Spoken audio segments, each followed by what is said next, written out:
누가복음 23장 26절부터 오늘은 31절까지 보겠습니다. 그들이 그분을 끌고 가다가, 자, 여기 그분이 누구죠? 예수님이죠.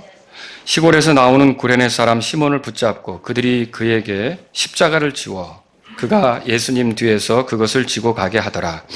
또 백성들과 그분 때문에 슬피 울며 애통하는 여자들의 큰 무리가 그분을 따르더라.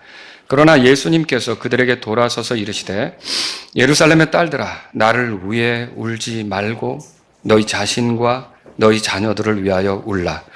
이는 보라, 그 날들이 오고 있으니 곧 그때에 그들이 이르기를 수태하지 못하는 자와 해산하지 못한 태와 한 번도 젖을 먹이지 못한 젖이 복이 있다 할 날이 오기 때문이라. 그때에 그들이 산들에게 말하기 시작하기를 우리 위에 무너지라 하고 언덕들에게는 우리를 덮으라 말하리라. 31절 다 같이요. 왜냐하면 그들이 푸른 나무 밑에 이런 일들을 행한다면 마른 것은 무슨 일을 오늘 여러분이 같이 보았는데요. 여기 보시면은 28절에 예수님께서 하신 말씀이 있어요. 나를 위해 울지 말라. 이 제목으로 여러분에게 말씀을 드리겠습니다. 오늘은 성경을 좀 많이 볼 겁니다. 여러분들이 어떻게 그 근본역 잘 넘어가십니까? 오늘 좀 부지런히 넘기는 그런 시간을 갖고 말씀을 보면서 여러분이 설교를 들으시면 좋겠습니다. 오래전 우리가 이제 전도할 때 월미도에 가서 전도를 한 적이 있어요. 지금은 이 주변에서 주로 전도를 하는데 예전에는 월미도, 수봉공원 여러 군데 다니면서 전도를 했었죠. 근데 월미도에서 전도할 때 그 당시 한 80 정도 이렇게 되신 어르신 할아버지 한 분을 만났어요. 근데 이제 이분하고 이야기할 기회가 생겼는데, 이분은 이제 정권이 바뀌는 시기를 거치면서 옥고를 치르셨다고 말씀하시더라고요. 그러면서 제가 예수님에 대해서 얘기를 하자, 감옥에서 지내는 동안 그리스도께서 받으신 고난에 관한 글을 읽으면서 많은 눈물을 흘렸고 감동을 받았다, 이렇게 말씀해 주시더라고요. 고맙잖아요. 그렇게 예수님에 대해서 감동을 받으셨다니까. 그래서 제가 그분께, 그러면 예수님께서 왜 그렇게 고난을 받으셨는지 아십니까? 라고 물었어요. 근데 대답은 못 하셨어요. 예수님 때문에 눈물도 흘리셨고 감동을 받으셨다고 하는데 대답을 못 하셨어요. 여러분은 대답하실 수 있습니까? 네. 또 그 일이 있기 한 2주 전이었어요. 제가 어떻게 기록에 보니까 그런 게 있더라고요. 제가 가지고 있는 기록에. 그때도 역시 월미도였어요. 월미도에서 배 타는 터미널이 있습니다. 거기서 전도지를 나눠주면서 전도를 하는데 한 할머니를 만났어요. 자, 이 할머니는 다른 교회의 권사님이셨어요. 그래서 제가 예수님에 대해서 이렇게 이제 얘기를 하자, 이 할머니는 예수님이 십자가에 못 박히신 거에 대해서 잘 알고 있다고 대답을 해주셨어요. 그러면서 이 할머니가 뭐라고 말씀하셨느냐? 생각만 해도 너무 슬퍼. 누구 생각을 했다는 얘기일까요? 예수님 얘기죠. 예수님이 십자가에서 고난당하는 거, 이거 생각만 해도 너무 슬퍼, 그렇게 말씀하신 거였어요. 그래서 제가 너무 반갑기도 하고 할머니께 여쭤봤어요. 그러면 왜 예수님께서 죽으셨는지 아시죠? 이렇게 물었어요. 그런데 그 할머니도 선명하게 대답은 하지 못하셨어요. 자, 이 두 가지 사례가 뭘 보여주고 있습니까? 예수님의 죽음 때문에 슬퍼했어요. 예수님의 죽음 때문에 눈물을 흘렸다고요. 예수님의 죽음 때문에 감동도 받았다고 얘기했어요. 그런데 정작 예수님이 왜 죽으셨는지를 알았던 거예요? 몰랐던 거예요? 몰랐던 거죠. 근데 이런 사람들에게 예수님이 하시는 말씀이 뭐냐면, 오늘 성경에 나온 대로요. 여기 28절에 나온 것처럼 나를 위해 울지 말라. 나를 위해 울지 말라. 그래서 제가 오늘 여러분과 함께 예수님이 죽으신 이유가 뭔지 이걸 살펴보고요. 그리고 정말 우리가 울어야 된다면 무엇 때문에 울어야 하는지, 예수님을 볼 때 무엇 때문에 울어야 되는지, 이것을 한번 오늘 말씀을 통해서 살펴보는 시간을 가지려고 해요. 저는 크게 세 가지로 여자들을 울게 하신 예수님에 대해서 말씀을 드릴 거고, 그 다음에는 나를 위해 울지 말라고 하신 예수님에 대해서 말씀을 드릴 거고, 세 번째로는 너희 자녀들을 위해 울라고 말씀하신 예수님에 대해서 여러분에게 소개하려고 하는 겁니다. 자, 첫 번째로 여자들을 울게 만드신 예수님을 보죠. 자, 여기 26절이 이렇게 시작됩니다. 같이 한번 읽어보죠. 그들이 그분을 끌고 가다가 시골에서 나오는 구레네 사람 시몬을 붙잡고 그들이 그에게 십자가를 지워 그가 예수님 뒤에서 그것을 지고 가게 하더라 그랬어요. 자, 사람들은 지금 예수님을 끌고 가고 있습니다. 그러면 어디로 가고 있는 중입니까? 갈보리로 가는 거예요. 다른 말로 골고다로 가는 거죠. 자, 왜 그리로 예수님을 끌고 가고 있습니까? 거기서 예수님을 십자가에 매달아 처형하려고 그렇게 가는 거죠. 이 시기는 예수님에게 있어서 매우 힘든 시기입니다. 그래서 예수님이 뭐라고 그러셨냐면 누가복음 22장에 보세요. 거기 53절에 보면 요 상황, 이 어려운 때, 예수님에게 굉장히 힘든 이 때를 가리켜서 예수님이 이렇게 말씀하셨어요. 이제는 너희의 시간이요 어둠의 권세로다. 찾으셨어요? 이게 어둠이 깊게 드리워서 모든 걸 흔들어 놓는 그런 시기, 정말 어둠의 권세들이 활개를 치는 그런 시기가 됐다라고 예수님 말씀하신 거죠. 도대체 이때 무슨 일이 있었습니까? 자, 하나하나 따져보죠.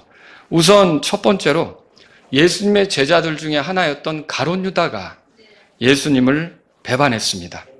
예수님께 찾아와 입맞춤으로 예수님을 죽이려고 하는 사람들에게 넘겼어요. 그래서 예수님이 누가복음 22장 48절에 보세요. 거기 예수님이 하신 말씀 써 있죠. 유다야, 내가 입맞춤으로 인자를 배반하느냐? 내가 이런 식으로 나를 사랑의 표현인 입맞춤을 가지고 나를 배반하여 넘기느냐? 이렇게 예수님께서 말씀하신 거죠. 거기서 끝나지 않습니다. 예수님의 제자 중에 하나였던 베드로가 예수님을 3번이나 부인합니다. 누가복음 22장 33절에 보세요. 베드로는 예수님이 붙잡혀 가시기 전에 이런 각오를 표현했어요. 주여, 내가 감옥에 가든지 죽으러 가든지 주와 함께 갈 준비가 되었나이다.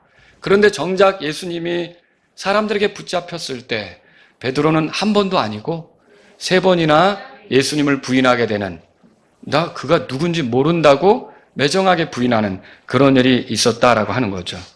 그리고 가룟 유다와 베드로만이 아닙니다. 나머지 제자들은 어떻게 했을까요? 마가복음에 보면 마가복음 14장 50절에 이렇게 써 있어요. 이에 그들이 모두 그분을 버리고 도망하더라. 여기 그들이 누굽니까? 예수님의 제자들이죠. 예수님의 제자들이 예수님의 상황이 이럴 때 모두 예수님을 버리고 도망했다. 그러니까 누구만 남은 겁니까? 예수님만 홀로 거기에 남아 있었던 거죠. 참 외로운 시간 아닙니까? 다른 사람들은 다 예수님을 죽이려고 하는 거고, 그래도 예수님을 따랐던 이 사람들이 같이 있어 주기라도 해야 될 텐데 다 도망을 가버린 거예요. 그리고요, 예수님은 이후로 어떻게 되느냐? 이리저리 끌려 다니셨어요. 자, 어디로 갔냐? 처음에 안나스의 집에 끌려갔어요. 수제사장, 그리고 가야바의 집으로 끌려갔어요. 자, 제가 성경에 나온 대로 여러분에게 말씀드리는 거예요. 그리고 다시 사내들인 공회에 세워졌어요. 거기서 사람들이 예수님이 죽일 죄가 있다고 결론을 내렸죠. 근데 그들의 힘으로는 죽일 수가 없으니까 로마 총독의 힘을 빌려서 예수님을 죽이려고. 왜냐하면 그들이 죽이면 사형을 집행할 권한도 없는 자들이 그렇게 했으니까 그것도 로마 당국에서 처벌을 받을 거거든요. 그래서 빌라도에게 데려간 거야. 자, 빌라도가 예수님을 살폈죠.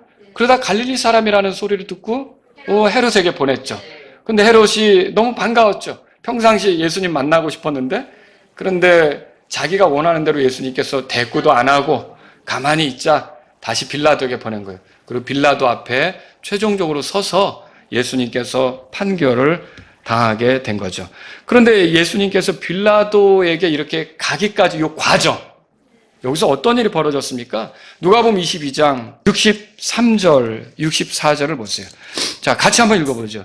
그때에 예수님을 붙잡고 있던 사람들이 그분을 조롱하고 치더라.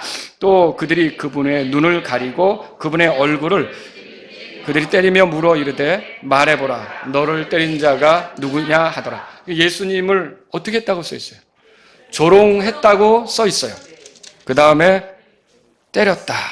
눈을 가리고 얼굴을 때렸다. 폭행을 한 거죠. 예수님께서 거기서 맞으신 거죠. 그리고 23장 2절에 가보세요. 같이 읽어보겠습니다. 그리고 그들이 그분을 고소하기 시작하며 이르되 이자가 이 민족을 그릇된 길로 빠뜨리고 카이사르에게 공세를 내는 것을 금하며 스스로 그리스도 곧 왕이라 말하는 것을 우리가 보았나이다 하더라. 예수님에 대해서 고소를 하는데 참된 그 어떤 사실 이런 걸 가지고서 하는 게 아니라 거짓된 고소를 했던 거예요. 그리고 누가복음 23장 11절에 보세요. 헤롯은 또 어떻게 했습니까? 읽어보겠습니다. 헤롯이 자기 군병들과 함께 그분을 무시하고 조롱하며 그분께 화려한 예복을 차려입혀서 다시 빌라도에게 보내더라. 헤롯도 예수님을 무시했다고 써 있어요. 그분은 하나님이세요. 영광 받으셔야 될 분이에요. 그런데 이렇게 사람이 되셔서 무시를 당하셨던 거죠. 그리고 조롱을 당하셨죠. 그리고 여러분 마태의 기록에 보면 마태복음 27장 26절에는 채찍질까지 당하신 것을 알 수 있어요. 자, 그 당시에 로마 군인이 사용하던 죄수들을 다루기 위해 사용하던 채찍질 끝에는 세 조각이 있다 그랬잖아요. 이걸로 후려치면 허벅지나 등이나 팔뚝이나 살이 패인다고 그랬죠. 살점이 떨어져 나갈 수도 있는 거예요. 그러면 거기서 피가 주르르 흘러내릴 수밖에 없는 거죠. 이런 채찍질을 예수님께서 당하셨다.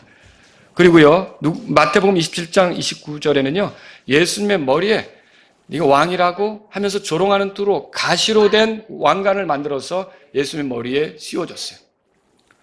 여러분, 우리가 손끝에 가시 하나만 박혀도 힘든데 이 예수님의 머리에 가시로 된 관을 깊게 눌러 씌워주면서 왕이라고 하면서 조롱했죠. 그리고 갈대 있잖아요. 갈대를 취해서 예수님의 머리를 치면서 어디 왕 노릇을 해보라고 조롱하면서 무시를 했던 거죠. 거기다가 마태복음 27장 30절에는 예수님의 얼굴에 침까지 뱉었다는 기록도 있습니다. 여러분, 이게 굉장히 굴욕적인 거 아닙니까? 저와 여러분이 이런 대우를 누군가에게 받는다면 분해서 견딜 수가 없을 거예요. 내가 잘못도 없는데, 내가 죄도 없는데 나를 완전히 죄인으로 몰아 이런 식으로 괴롭히고 이런 식으로 모욕을 주고 이런 식으로 굴욕을 당하게 한다면 여러분들은 여기서 화가 나서 그냥 정말 견딜 수 없는 그런 어떤 마음 이런 것들을 여러분이 갖고서 그 시간들을 보낼 수밖에 없겠죠. 예수님이 그런 일을 당하셨다는 거예요. 거기다가 빌라도가 공정한 재판이라도 해서 예수님을 풀어주면 좋겠는데 빌라도는 공정하게 재판을 하지 않았어요. 자, 누가복음 23장 4절에 보세요. 예수님을 조사해보고 빌라도가 이렇게 말하죠. 4절 읽겠습니다. 그러자 빌라도가 수제사장들과 백성에게 이르되 나는 이 사람에게서 아무 잘못도 찾지 못하노라 하더라. 예수님에게 죄가 있다는 소리입니까? 없다는 거죠. 예수님이 십자가형에 처해질 만큼 죽어야 될 만큼 어떤 큰 죄가 있는 분은 아니라는 것을 빌라도도 인정한 거죠. 한 번만이 아니에요. 14절에 가보세요. 14절 또 읽겠습니다. 그들에게 이르되 너희는 이 사람이 백성을 그릇된 길에 빠뜨리는 자라고 하여 내게 데려왔으나 보라 내가 너희 앞에서 그를 조사하였으나 너희가 고소하는 그 일들에 대하여 이 사람에게서는 아무 잘못도 찾지 못하였다 그랬어요. 아무 잘못도 찾지 못했다. 그리고 이 빌라도는 예수님에게 죄가 없다는 것을 알았던 거죠. 그러면 풀어줘야 되지 않습니까? 근데 사람들이 거칠게 예수님을 죽여달라고 요구하는 거예요. 당신의 힘으로 죽여달라고 요구하는 거예요. 그럴 때 빌라도는 또 이렇게 한 번 더 얘기합니다. 22절 다 같이 읽겠습니다. 22절 빌라도가 그들에게 세 번째 이르되 어찌 된 일이냐 그가 무슨 악을 행하였느냐 나는 그에게서 죽여야 할 이유를 찾지 못하였노라. 그러므로 나는 그를 징계하고 놓아 주겠노라 하더라. 그러니까 죽여야 될 이유가 없다. 그래서 나는 그를 좀 너희들이 그렇게 원한다면 몇 대 때려주고 풀어주고 싶다. 그렇게 얘기를 했던 거죠. 그런데 그때 결국은 그 사람들의 요구대로 해주게 됐어요. 그 24절에 보세요. 이렇게 써있죠. 같이 읽습니다. 이에 빌라도가 그들이 요구한 대로 선고하였더라. 그럼 그들이 뭘 요구했는데요? 그 위에 있죠? 21절 다 같이 읽습니다. 그러나 그들이 소리를 지르며 이르되 그를 십자가에 못 박으소서, 그를 십자가에 못 박으소서 하더라. 그럼 예수님은 죄도 없는데 십자가에 못 박아달라고 그렇게 요구한 거죠. 여러분 가만히 생각해 보세요. 예수님은 이 시기에 사람들에게 이리저리 끌려다니면서 죄도 없는데 손바닥과 주먹을 사용해서 폭행을 당하셨고요. 조롱과 침뱉음, 채찍질 이런 것들을 당하셨어요. 그리고 재판관이라고 등장한 총독 빌라도에게 넘겨졌지만 빌라도가 변호인도 세우지 않았고 공정하게 재판도 하지 않았고 그들이 요구한 대로 일방적으로 죽음에 넘겨지게 된 거예요. 자, 이 사건을 보면 여러분 슬프지 않습니까? 정말 슬픈 일이죠. 그래서 27절 오늘 본문의 말씀 보세요. 다 같이 읽습니다. 또 백성들과 그분 때문에 슬피 울며 애통해하는 여자들의 큰 무리가 그분을 따르더라. 그래서 많은 여자들이 이 끌려가는 예수님, 사형장으로 끌려가는 예수님, 십자가에 달리기 위해서 갈보리로 끌려가는 예수님을 뒤따라가면서 울었던 거예요. 애통했던 거예요. 아주 슬픈 마음으로 이렇게 예수님 때문에 울었던 거죠. 여러분 이해하실 만하죠? 예수님께서 당하시는 고난 자체가 그 예수님을 좋아했던 여자들에게는 슬픔이 되겠죠. 그리고 누구에게든지 죽음이라는 것 자체가 슬픔 아닙니까? 이제 조금 있으면 십자가에 달려 죽는다고 하는데 거기서 웃을 수 있는 사람, 기뻐할 수 있는 사람이 어디 있겠어요? 예수님이 끌려가는 그 힘없이 끌려가는 그 모습을 볼 때 여자들이 슬퍼할 수밖에 없었다는 거죠. 이 예수님이 당한 모든 일들이 결국은 이 여자들을 슬픔에 이르게 했고요. 울게 만들었던 거죠. 자, 그런데 두 번째로 생각해 볼 게 이거예요. 예수님이 뭐라고 말씀하시냐면 나를 위해 울지 말라 이렇게 말씀하셨어요. 그 예수님의 말씀에 28절 다 같이 읽습니다. 그러나 예수님께서 그들에게 돌아서서 이르시되 예루살렘의 딸들아 나를 위해 울지 말고 너희 자신과 너희 자녀들을 위해 울라 그랬어요. 그러면 아니 이런 상황을 보면 슬퍼할 수밖에 없는데 왜 예수님은 나를 위해 울지 말라고 하실까요? 여기 이 이유가 뭘까요? 그 죽음이 도대체 어떤 죽음입니까? 여러분 이 죽음에 대해서 생각해 볼 필요가 있어요. 우선 첫 번째로 왜 울지 말라고 말씀하셨느냐? 예수님을 위해서 울지 말라고 말씀하셨느냐? 첫 번째로 이 죽음, 예수님의 죽음은요, 하나님께서 정하신 대로 죽는 그 죽음이에요. 그러니까 이 죽음을 이 유대 종교 지도자들이 모의하고 빌라도가 허용하고 그렇게 해서 이루어진 것 같지만 그 사람들은 예수님에 대한 미움으로 그렇게 했지만 하나님은 오래전부터 예수님의 죽음에 대해서 계획하셨던 거죠. 한번 성경을 찾아보세요. 사도행전 2장입니다. 같은 누가가 썼던 사도행전 2장으로 건너가서 이 사실을 확인해 보겠습니다. 베드로가 유대인들에게 설교를 하죠. 베드로가 유대인들에게 설교하면서 이렇게 말합니다. 21절에 제가 읽습니다. 또 이 일이 일어나리니 곧 누구든지 주의 이름을 부르는 자는 뭐라고 되어 있어요? 구원을 받으리라. 여기 주의 이름은 누굽니까? 예수님의 이름이죠. 누구든지 예수님의 이름을 믿고 예수님을 받아들이면, 이름을 믿는다는 건 그 사람을 받아들이는 거예요. 예수님을 믿으면 구원받는다 그 소리죠. 그리고 20절 제가 읽습니다. 너희 이스라엘 사람들아 이 말들을 들으라. 너희 스스로 아는 바와 같이 하나님께서 나사렛 예수님을 통하여 너희 한가운데서 기적들과 이적들과 표적들을 행하사 그분을 너희 중에 하나님께 인정받은 사람이 되게 하셨도다. 여러분 예수님이 하나님이 인정하신 사람이죠. 예수님을 그리스도라고 부르죠. 이 그리스도는 뭐예요? 기름 부어 세우셨다 그 뜻 아닙니까? 하나님께서 기름 부어 세우신 분이 예수님이세요. 이 기름 부어 세운다는 건 그분만이 하실 수 있는 특별한 일을 위해 세운다는 거예요. 예수님만이 하실 수 있는 특별한 일은 뭡니까? 우리를 죄에서 건지실 수 있는 그 일은 그 세상에 누구도 못합니다. 모세도 못합니다. 예레미야도 못합니다. 엘리야도 못합니다. 그러나 누구만 할 수 있습니까? 예수님만이 하실 수 있는 거죠. 그래서 결국은 예수님을 하나님이 인정하신 거고요. 그 인정하신 분을 죽음에 넘겨주도록 하나님께서 정하신 거죠. 그 다음 구절 다 같이 읽죠. 23절. 하나님의 정하신 계획과 미리하심을 통하여 넘겨주신 그분을 너희가 붙잡아 사악한 손으로 십자가에 못 박아 죽였느니라.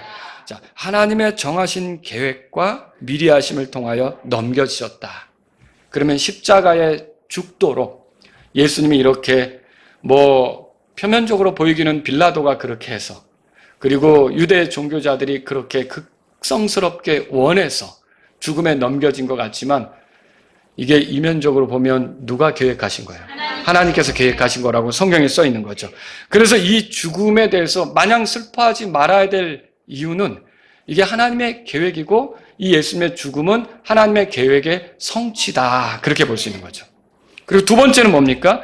이 예수님의 죽음은 죽음으로 끝나는 게 아니에요. 정말 죽음으로만 끝난다면 슬퍼할 일이죠. 근데 예수님의 죽음은 죽음으로 끝나지 않습니다. 누가복음으로 돌아가 보세요. 18장. 누가복음 18장. 예수님께서는 이 일이 있기 전에 제자들에게 이미 미리 말씀하셨어요. 31절에 보세요. 제가 읽습니다. 그때 그분께서 12제자를 자신에게로 데려가 그들에게 이르시되 보라 우리가 예루살렘에 올라가노니 인자에 대하여 예언자들에 의해 기록된 모든 것이 이루어지리라 그랬어요. 그러니까 예언된 것이 이루어진다는 말은 하나님이 계획한 것이 이루어진다 그 소리죠. 그리고요 32절에 이는 그가 이방인들에게 넘겨져 조롱을 당하고, 이방인들이니까 본디오 빌라도에게 넘겨지는 거죠. 로마 군병들에게 넘겨지는 거죠. 이걸 정확히 예언했어요. 그리고 조롱을 당하고 모욕을 받으며 침뱉음을 받을 것이기 때문이라. 33절 다 같이요. 또 그들이 그를 채찍질하고 사형에 처하리니 그가 셋째 날에 다시 일어나리라 하시더라. 여러분, 예수님께서 채찍질을 당하고 사형을 당하지만 그걸로 끝납니까? 여기 이 말에 여러분이 주목하세요. 셋째 날에 뭐라고 돼 있어요? 다시 일어나리라. 예수님은 부활한다고 제자들에게 말씀하셨어요.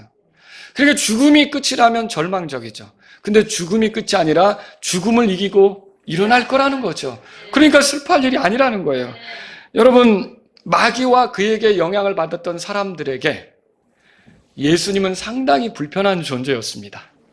유대 종교자들은 예수님의 가르침을 들으면 자신들의 이 잘못을 들추는 것 같아서 불편한 거죠.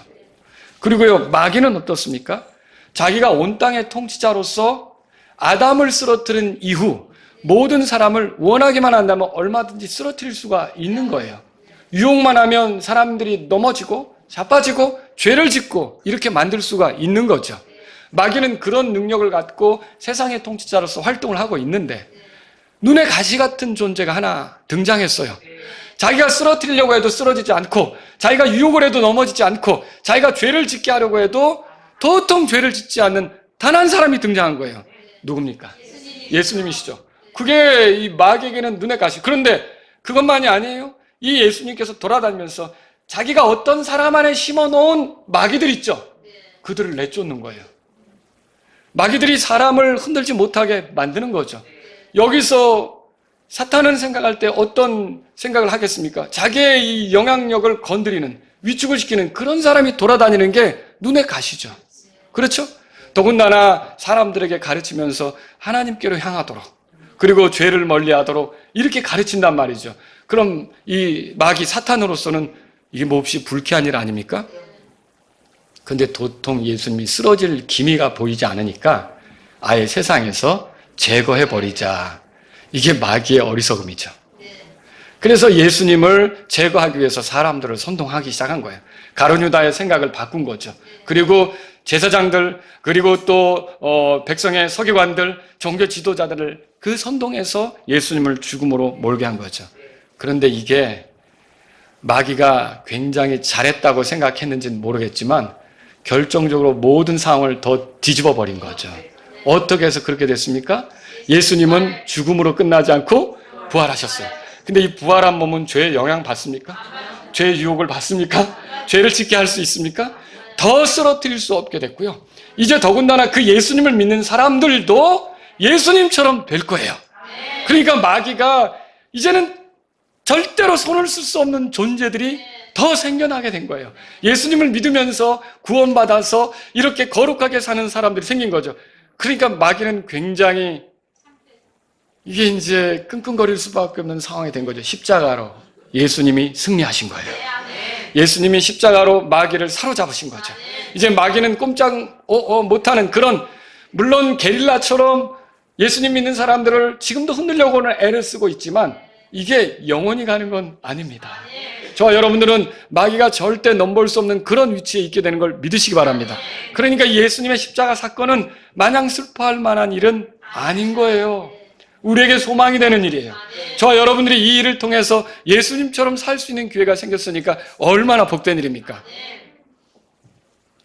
그리고 세 번째로요. 예수님의 죽음은요, 우리의 죄들을 용서받는데도 반드시 필요한 일이에요. 그분은 우리의 죄들로 인하여 죽으셨다고 성경에 써 있어요. 한번 성경을 찾아보세요. 고린도전서 15장입니다. 고린도전서 15장.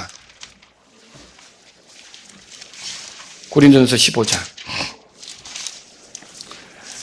자, 3절, 4절. 우리가 잘 아는 말씀이지만 이 표현이 너무 이거 정말 아주 기가 막히고 좋고 복이 되기 때문에 여러분이 한번 보시자는 거죠. 3절 제가 읽습니다. 우리 다 같이 읽어보죠. 3절 읽겠습니다. 이는 내가 받은 그것을 무엇보다 먼저 너에게 전하기 때문이니 곧 그리스도께서 성경 기록대로 우리의 죄들로 인하여 죽으셨다는 것과 4절이요. 또 그분께서 묻히셨다가 성경 기록대로 셋째 날에 다시 일어나셨다는 것과. 자, 여기 보세요. 예수님이 왜 죽으셨느냐. 여기 이 편 있잖아요. 3절에 성경 기록대로 그랬어요. 성경에는 우리가 아담 이후로 타락해서 지옥에 들어갈 수밖에 없는 심각한 상황에 있지만 성경에는 하나님이 우리를 너무나 사랑하셔서 그대로 그 죄 때문에 지옥에 떨어지는 걸 원치 않고 구원자를 보내실 것을 약속한 거예요. 우리를 위한 구원자를 보내실 것, 우리를 위한 어린 양을 보내실 것, 세상 죄를 제거하는 어린 양으로서 우리의 죄 때문에 희생되실 분을 보내실 것이 구약 성경에 약속되어 있는 거예요. 바로 그 성경 기록대로. 그러니까 이건 하나님의 예언의 성취죠. 그렇죠? 하나님이 약속하신 것이 이루어지는 거란 말이에요. 그리고 여기에 또 우리의 죄들로 인하여 죽으셨다. 그렇게 돼 있어요. 여러분 이게 얼마나 귀한 말입니까? 우리는 죄들로 인하여 하나님의 진노, 하나님의 심판을 당할 수밖에 없습니다. 그런데 우리의 죄들로 인해 대신 하나님의 진노, 하나님의 심판을 받는 분이 생긴 거예요. 우리는 죄가 많았지만 그분에겐 죄가 없는 거죠. 그 죄 없는 분이 이 땅에 등장하셔서 기꺼이 십자가로 나아가셔서 하나님의 진노, 하나님의 심판을 다 당하시게 된 거죠. 그렇게 해서 그분이 십자가에서 흘리신 피로 우리의 죄들에서 우리를 깨끗하게 하시려고 했다는 거죠. 이 예수님의 죽음은 이런 걸 위해서 필요했던 거예요. 그러니까 마냥 슬퍼만 할 일은 아니라는 거죠. 기뻐할 일이죠. 감사할 일이죠. 여러분 예수님의 십자가 사건을 생각할 때 그게 내 죄들로 인하여 그렇게 됐구나. 여러분 그렇게 믿으십니까? 성경 말씀대로 그렇게 믿으시라는 거죠. 그러면 여러분 이제 보세요. 그 십자가의 죽음이 예수님 자신을 위한 것이 아니라고 그랬잖아요. 누구를 위한 거라 그랬어요? 우리의 죄들로 인한 거라 그랬잖아요. 그럼 여기서 이제 여러분은 예수님을 위해 울 필요가 없습니다. 여러분은 뭘 위해서 울어야 될까요? 우리의 죄들은 하나님을 기쁘게 할 수가 없습니다. 하나님의 심판을 당할 수밖에 없는 거죠.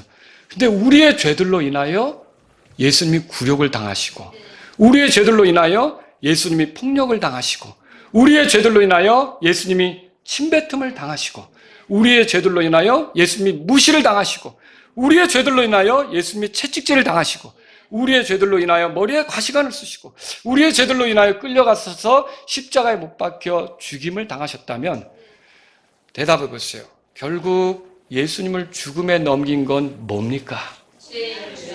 누구의 죄입니까? 여러분이 이제 울어야 될 대목은 이거라는 거죠.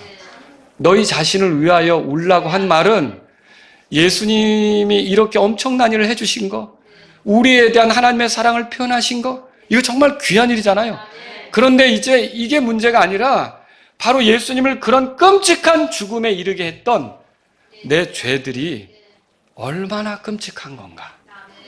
내 죄가 얼마나 심각하기에 그냥 돈 몇 푼으로 해결되는 것도 아니고 하나님의 아들이 죽어야만 이 죄가 처리되는 건가. 그러면 여러분과 저는 이제 무엇을 위해 울어야 됩니까? 내 죄들로 인하여 울어야 되는 거죠. 예수님이 불쌍해서가 아니라 내 죄들로 인하여 울어야 되는 거예요. 여러분 구원받으셨습니까? 구원받은 우리의 삶에도 죄의 습관이 남아있죠. 죄를 떨어버리지 못하는 것이죠. 반복적으로 드러나는 거 있죠. 사실은 그것 때문에 예수님이 찢기신 거예요. 그런 죄에서 우리를 건지시려고 예수님이 찍히신 거예요. 그렇다면 그런 예수님을 죽음에 넘겨준 내 죄로 인하여 이제는 내가 울 필요가 있다는 거죠. 우리는 수백 년 동안 사도신경이라고 암송해 왔어요. 여러분 사도신경 아시죠? 우리 교회는 암송하지는 않지만 사도신경이 어떤 것은 맞아요. 전능하사 천지를 만드신 하나님 아버지를 내가 믿사오며, 저도 그렇게 믿습니다. 사도신경의 내용에 내가 아멘할 수도 있는 거죠. 그런데 어떤 거는 아멘할 수가 없어요. 여러분 본디오 빌라도에게 고난을 받으사 십자가 못 박혀 죽으시고, 이제 우리는 이 고백을 바꿀 필요가 있죠. 뭐라고 바꿔야 됩니까? 나의 죄 때문에 고난을 받으사 십자가에 못 박혀 죽으시고, 왜? 모든 책임을 본디오 빌라도에게 넘기고 나는 그 예수님의 죽음을 내 죄와 상관없는 것처럼 여기면서 슬퍼만 하고 있는 것입니까? 여러분 그게 아니라 예수님을 죽인 죄가 내게 있다고, 내 죄가 예수님을 죽음에 넘겼다고, 내 죄 때문에 여러분들과 저는 슬퍼할 필요가 있다는 거죠. 그런 거예요. 베드로는 예수님의 죽음에 대해 이렇게 말했어요. 베드로전서 2장에 보세요. 베드로전서 2장 24절입니다. 24절. 그분께서 이렇게 시작되죠? 여기 그분이 누구를 말하는 것 같아요? 예수님이죠? 예, 그분께서 다 같이 읽습니다.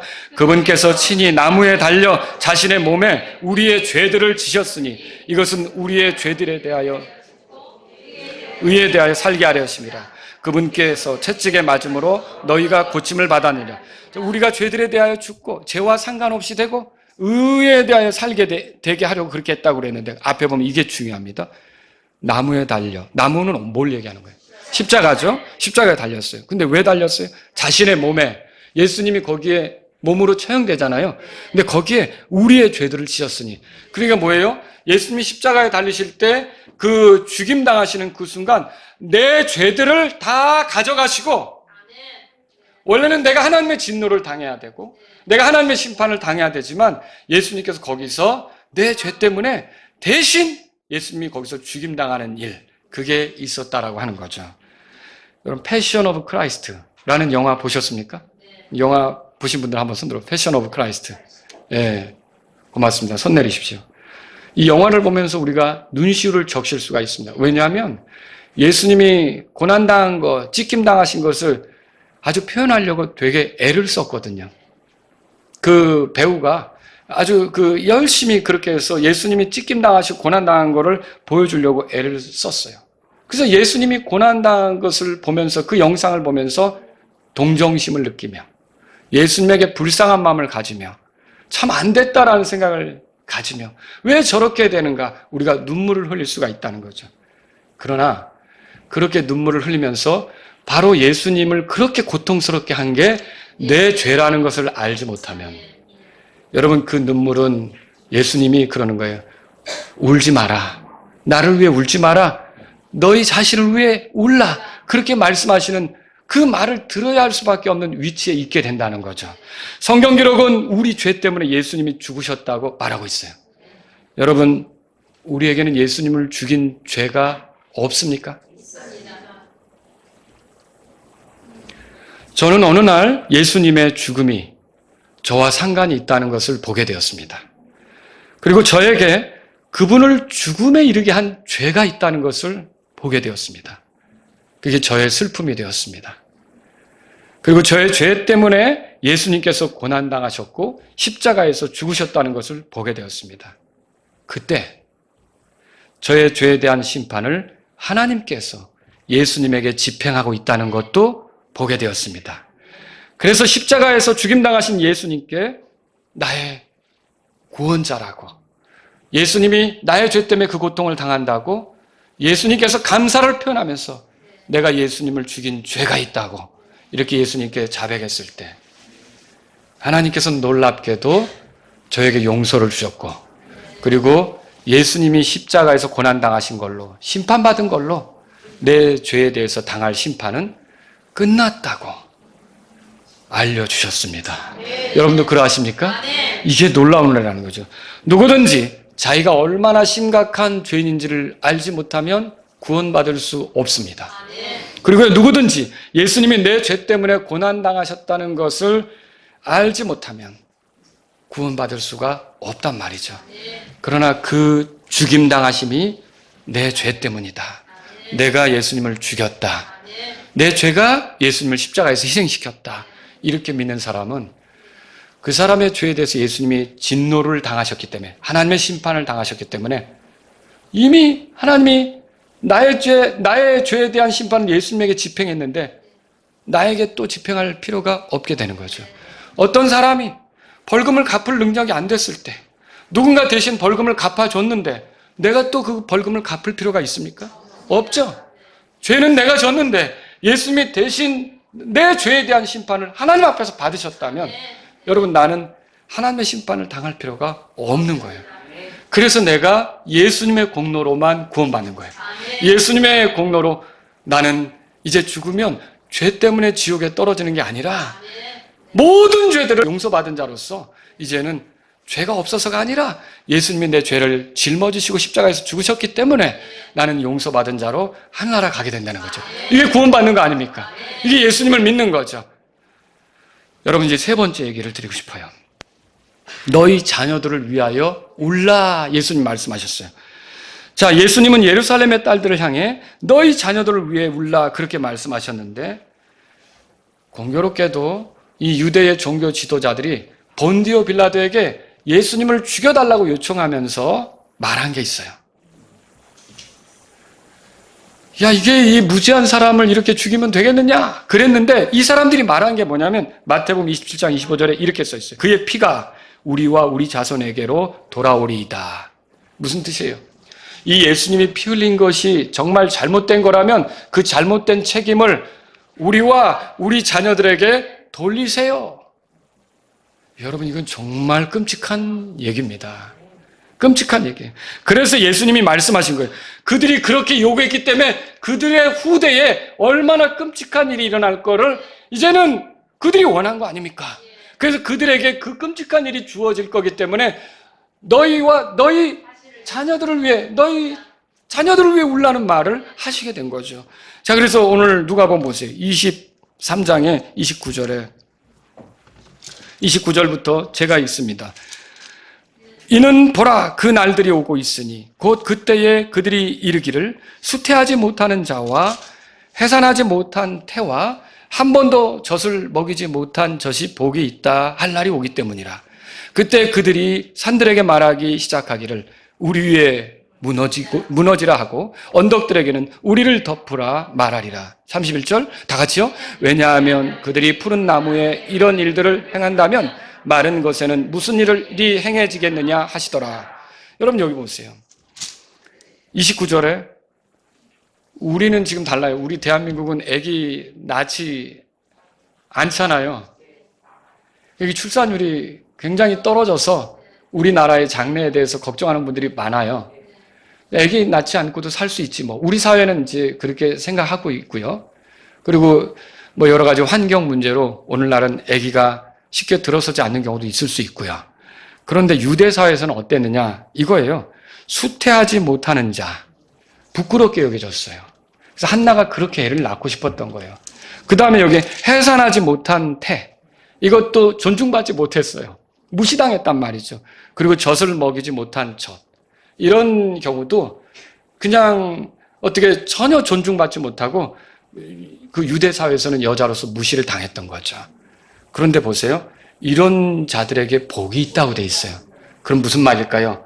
자, 이렇게 무시받고 부끄럽게 여겨지고 수치스럽게 당하던 그런 사람들이 복이 있다면 앞으로 그 후손들이 처하게 될 것은 그들보다 못한, 더 끔찍한, 더 수치스럽게 되는, 더 부끄럽게 되는 그런 일들이 펼쳐질 거라는 거죠. 왜요? 여기 30절에 나온 대로 무너지는 일, 모든 그런 그 군대가 덮어버리는 일, 이런 일들.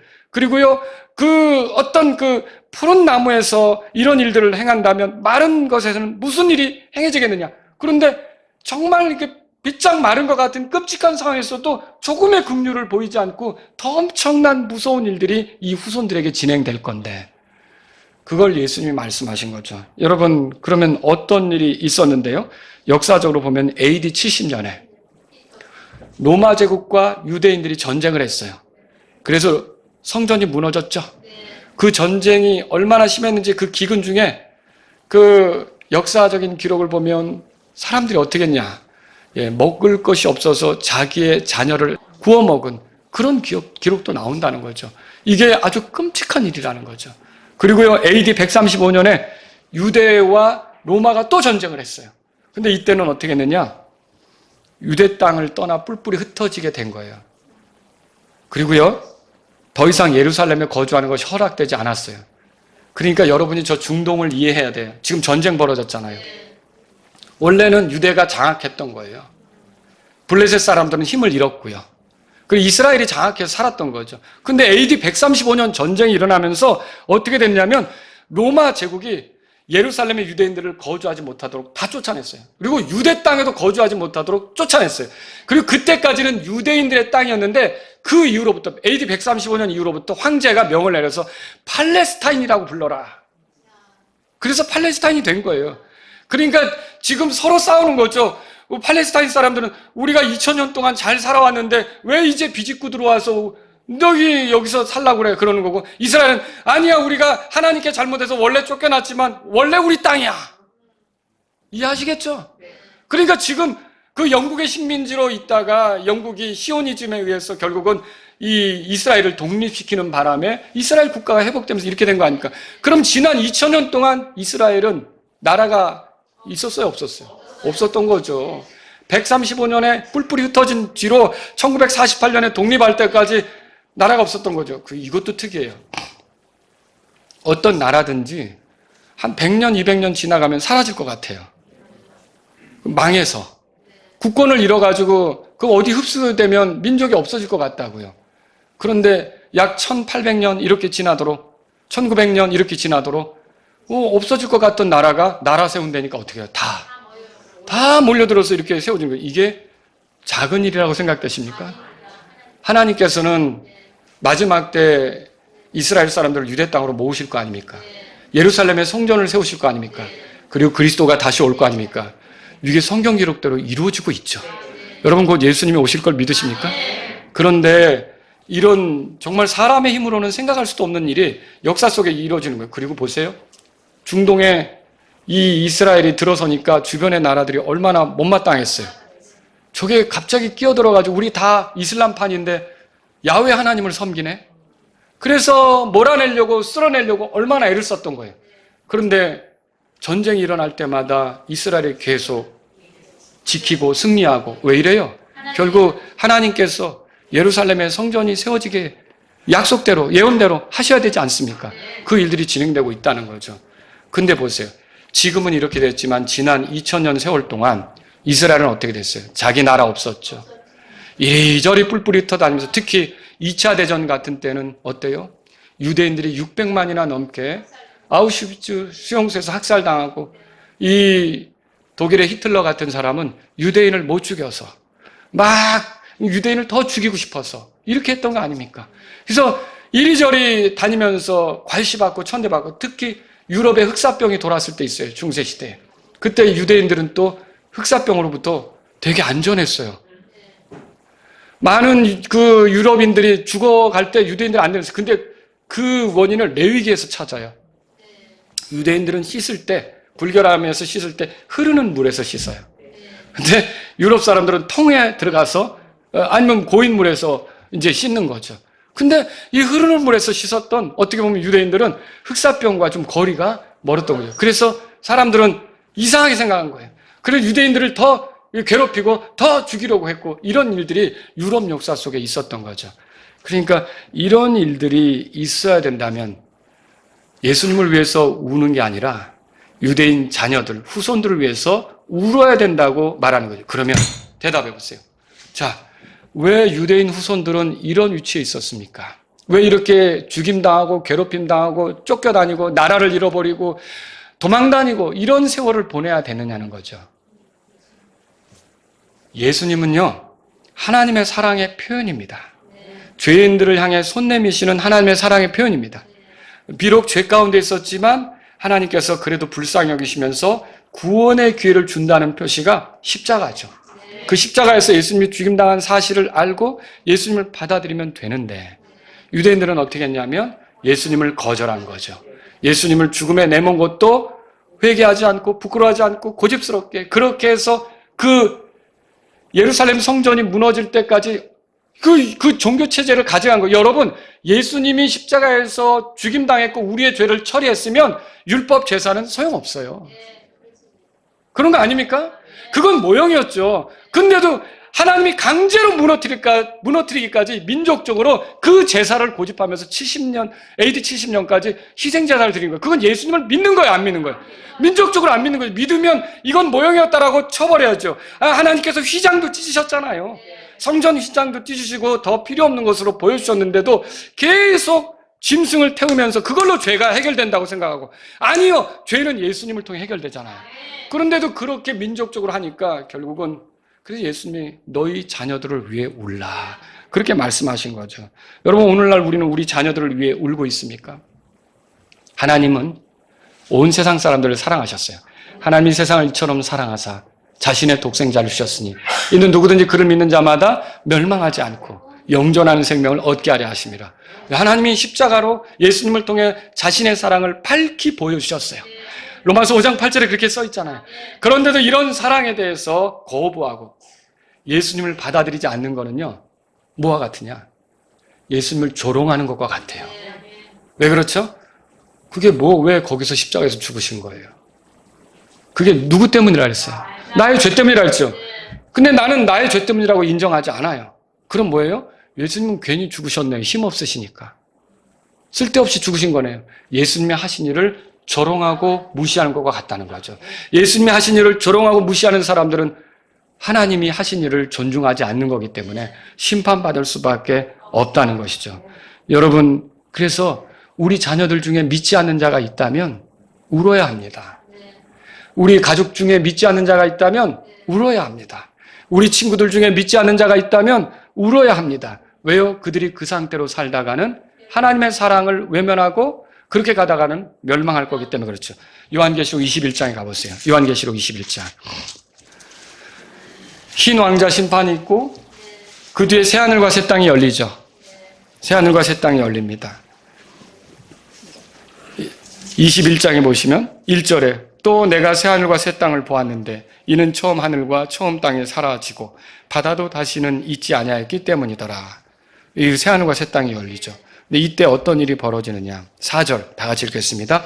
또 하나님께서 그들의 눈에서 모든 눈물을 씻어주시리라. 다시는 죽음이나 슬픔이나 울부짖음이 없고 아픔도 다시는 없으리니 이는 이전 것들이 지나갔기 때문이라 하시더라. 여러분, 새하늘과 새 땅에 들어가는데 눈물이 있었다는 거예요. 그리고 눈물을 씻어주시는 일이 있었다는 거죠. 그러면 이건 도대체 무슨 눈물일까요? 왜 이런 눈물이 있었을까요? 자, 그 앞에 바로 위에 가보세요. 이 새하늘과 새 땅이 열리기 전에 마지막으로 있는 게 흰왕자 심판이죠. 이거는 믿는 자들을 향한 심판이에요? 믿지 않는 자들을 향한 심판이에요? 믿지 않는 자들을 향한 심판이죠. 11절 제가 읽습니다. 또 내가 크고 흰 왕자와 그 위에 앉으신 분을 바라보았는데 땅과 하늘이 그분의 얼굴을 피해 간데 없고 또 그것들이 있을 자리도 보이지 아니하더라. 또 내가 보니 죽은 자들이 작은 자나 큰 자나 하나님 앞에 서 있는데 책들이 펴져 있고 또 다른 책이 펴졌으니 그 생명책이라. 죽은 자들이 자기 행위들에 따라 책들에 기록된 대로 심판을 받더라. 모든 죽은 자들이 심판을 받는 거야. 바다가 그것 안에 있던 죽은 자들을 내어주고 사망과 지옥도, 사망을 당했어도 다시 살아나는 거예요. 지옥에 들어갔어도 다시 나오는 거예요.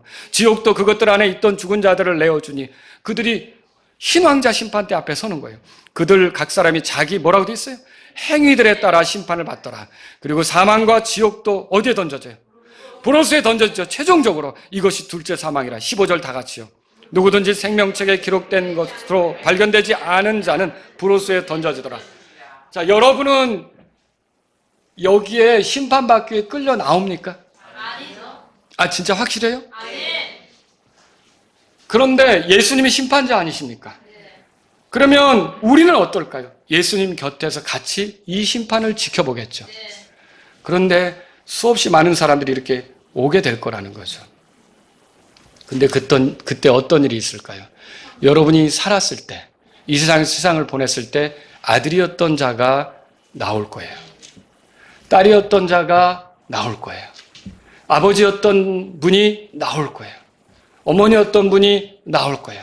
그리고 그들의 행위에 따라 여러분의 눈앞에서 불호수에 던져지겠죠. 다시 만날 수 있어요? 영혼이 갈라지죠. 영원한 고통 속에서 자신의 죄값으로 심판을 받아야 돼요. 나는 새하늘과 새 땅에서 주님과 영혼을 보내겠지만 이들은 거기서 헤어져야 돼요. 여러분, 그 광경을 여러분이 지켜볼 때 심정이 어떨 거라고 생각해요? 여러분의 친구였던 자, 여러분의 직장 동료였던 자, 여러분의 옆집에 살았던 자, 여러분이 학교 다닐 때 동급생이었던 자, 여러분을 가르쳤던 선생님, 이런 사람들이 거기에 끌려 나올 때 한 사람씩 유죄 선고를 받고 생명책에 그 이름이 없는 것이 드러나고 그들의 행위가 기록된 책에 따라서 결국은 한 사람씩 지옥에 던져질 때 여러분은 어떨 것 같습니까? 여러분 그때 울게 될 겁니다. 그때 통곡하게 될 겁니다. 왜요? 여러분이 사랑했던 사람들 아닙니까? 여러분이 소중하게 여겼던 사람들 아닙니까? 그들이 그 불호수에 던져질 때 그들이 거기서 울게 될 거라는 거죠. 여러분 생각해 보세요. 거기서 구원받지 못한 채 불호수에 던져진다면 여러분의 심정은 굉장히 아플 거고, 그래서 그 눈물이 있은 다음에 새하늘과 새 땅에 들어가서 모든 눈물을 씻겨준다는 말이 있는 거라는 거죠. 그럼 여러분 어떻게 되겠습니까? 그때 눈물을 흘리지 않으려면 지금 울어야 되는 거예요. 무슨 뜻이에요? 여러분 시편 126편에 보면 그런 말이 있어요. 이건 제가 읽어드릴게요. 눈물을 흘리며 씨를 뿌리는 자들은 기쁨으로 거두리로다. 귀중한 씨를 가지고 나아가 우는 자는 반드시 기뻐하며 자기와 함께 자기의 곡식단들을 가지고 돌아오리로다. 여러분 지금 눈물을 흘리며 혼들에 대한 부담을 갖고 정말 저 사람이 구원받아야 된다는 심정으로 그 사람이 구원받지 못하면 당하게 될 끔찍한 결말 때문에 여러분들이 울면서 그런 우는 심정으로, 눈물을 흘리는 심정으로 복음을 전하면 나중에 우는 일이 적어진다는 거죠. 그러나 만일 여러분이 태평스럽게 나는 구원받았으니까 하지만 여러분의 사랑하는 사람들이 구원받지 못한 채 끝났을 때 거기 흰 왕자 심판석에서 여러분의 사랑하는 사람이 하나씩 불려나와 심판받을 때 여러분은 통곡하고 슬피 울며 애통하는 시간이 있게 될 거라는 거죠. 자, 십자가의 죽음은 하나님이 계획하신 거죠. 주님은 죽기 위해 오셨습니다. 자신의 생명을 많은 사람의 대속물로 주기 위해 오셨습니다. 그분이 죽으셔야 부활도 있는 겁니다. 그러니까 그분의 죽음은 어떻게 보면 마냥 슬퍼할 만한 일은 아니에요. 오히려 우리가 슬퍼해야 될 건 뭐냐면 내 죄 때문에 예수님을 죽였기에 내 죄로 인해 슬퍼할 필요가 있는 거죠. 그렇지 않습니까? 구원받은 나도 돌아보세요. 내가 이렇게 잘못하는 거, 말로, 입술로, 어떤 행동으로 죄 짓고 이것도 다 예수님이 해결하신 거 아닙니까? 그것을 볼 때도 이런 것들이 다 예수님을 죽였구나 라고 슬퍼하셔야 되는 거예요. 아무렇지도 않게 죄산 받았다고 지나가면 안 된다는 거죠. 정말 그런 것들로 인해 슬퍼할 필요가 있다는 거죠. 예수님은 마귀의 일을 멸하러 오셨어요. 마귀는 자기만 빠지는 게 아니라 다른 사람들도 끌고 지옥으로 들어가려고 했는데 이런 마귀의 일을 끝장내기 위해서 예수님께서 오신 거죠. 오늘 우리는 구원받았지만 그분을 죽음에 이르게 한 죄들을 버리지 못한 채 있다면 슬퍼하셔야 돼요. 이것 때문에 예수님이 죽었는데 이걸 내가 계속 달고 다녀야 되는가? 또 내 주변에 구원받지 못한 사람들이 있다면 여러분 슬퍼하셔야 돼요. 저렇게 살다가 영원히 끝나면 어떻게 되는가? 영원히 불의 호수에 던져지면 어떻게 되는가? 그들이 지옥에 들어간다는 사실로 인해 울어야 된다는 거죠. 최근에 우리 김래만 성도님하고 헤어지게 됐잖아요. 이 성도님을 보내면서 저하고 마지막으로 나눴던 얘기가 그거예요. 내가 남은 인생 동안 뭐가 목표겠어요? 나는 다른 거 없이 내 자녀들이 구원받는 거, 내 자녀들이 예수님 믿고 건져지는 거, 이거라고 말씀하셨어요. 우리 교회는 너무 멀잖아요. 2시간 반씩 오셔야 되고 너무 힘들게 오잖아요. 그래서 가까운 교회를 알려드렸어요. 결국은 거기로 이제 손녀도 이렇게 이제 데려간다고 하셨고 이제 예수님을 전했으니까 그렇게 시작해서 그러면 한 사람 한 사람 구원받고 자녀들이 예수님 믿게 되면 알려주세요. 같이 기뻐하게. 저도 기도하겠습니다. 그렇게 했는데 여러분의 남은 생애 동안 소원이 뭐예요? 열망이 뭐예요? 여러분의 사랑하는 사람들이 그대로 멸망하는 걸 지켜보는 건 아니지 않습니까? 여러분 어떻게 아시겠습니까? 정말 그들을 위해 눈물을 흘리며 씨를 뿌리는, 복음을 전하는 그들을 위해 기도하는, 여러분 아브라함의 기도를 들으시고 롯이 소돔이 멸망할 때 구출된 거 아시죠? 네, 우리가 그렇게 기도하고 눈물로 기도하고 정말 그렇게 해서 결국은 나중에 여러분이 울지 않는, 물론 그때도 울겠지만 소중한 사람들 때문에 여러분이 힘들어하지 않는, 오늘 여러분이 누군가를 구원으로 이끄는 그런 분들이 되실 수 있기를 바랍니다. 네, 우리 다 같이 일어나겠습니다. 오늘 이 말씀을 들으신 여러분 가운데 예수님을 죽인 죄가 나에게 있다는 거, 내 죄가 예수님을 죽였다는 거, 내 죄 때문에 예수님이 고난당하셨다는 거, 십자가에서 죽임당하셨다는 거, 이 시간 여러분 예수님을 나의 구원자라고 고백하시겠습니까? 나의 주님이라고 인정하시겠습니까? 오늘 이 말씀을 들으신 여러분 가운데 그리스도인이라면요, 내가 이렇게 아직도 어리석은 일들, 어리석은 행동들을 하고 있는데 이 죄 때문에 예수님이 죽으셨는데 이걸 내가 계속 끌고 갈 수 있는가? 주님, 내가 이걸 버리기 원합니다. 이런 분이 있다면 이 시간 주님 앞에 나아가십시오. 또 여러분 가운데 주님, 나는 구원받았지만 내 사랑하는 사람들이 아직도 구원받지 못한 채 죽음으로 가고 있습니다. 내가 그들을 위해 기도하기를 원하고 그들에게 복음 전하기를 원하고 그들이 하나님 말씀 듣도록 돕기를 원합니다. 이런 분이 있다면 이 시간 주님 앞에 나아가십시오. 여러분 가운데 예수님이 나의 죄 때문에 죽었다는 걸 알고 나도 예수님을 구주로 믿고 싶습니다. 이런 분이 있다면 이 시간 여러분이 예수님을 향해서 구원해달라고 요청하시면 좋겠습니다. 그런 분도 있다면 주님 앞에 나아가십시오.